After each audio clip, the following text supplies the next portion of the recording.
Beirut, Lebanon. Lebanese security forces and soldiers have been searching for the perpetrators of a mass shooting that left 9 people, including 2 children, dead in the mountain town of Baakline. 2 children, 1 woman and 6 men, 5 of whom were Syrian and 4 Lebanese, were killed in the attack on Tuesday, believed to be the worst non-conflict shootings in at least 2 decades. The state-run national news agency (NNA) reported late on Tuesday that 2 brothers, identified as MH and FH, are suspected of being behind the multiple murders. The NNA said the motive was revenge against a Syrian man, though further details were not provided.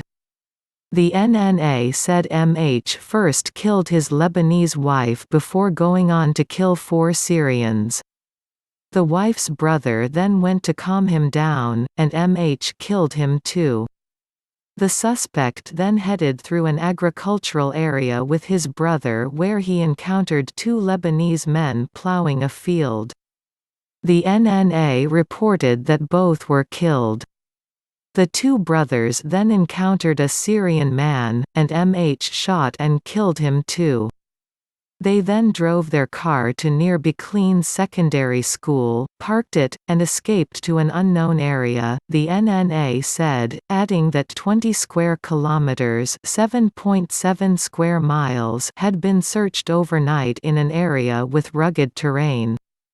No issues between Lebanese and Syrians. The crime occurred in a remote part of the town near a wooded area where Syrian laborers have lived for more than 10 years, according to Baakline Mayor Abdullah al-Ghussaini.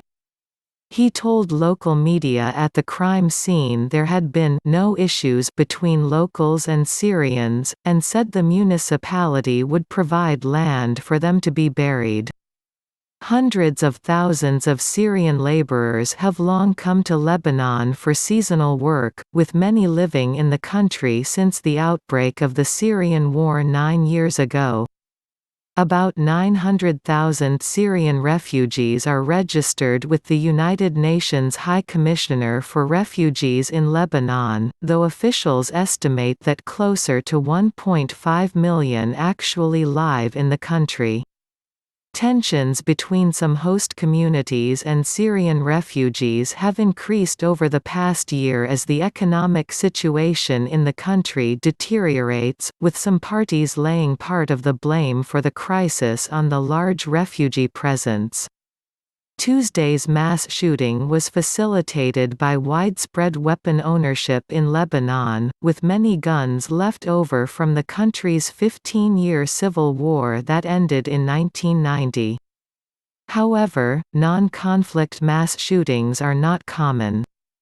In March 2019, an off-duty soldier shot 4 migrant workers in the Bekaa Valley town of Zahle, killing 1. In 2017, a 14-year-old boy killed 4 people with a pump-action shotgun during a rampage in the capital, Beirut. In 2002, an employee at Lebanon's education ministry opened fire on his colleagues, killing 8 people.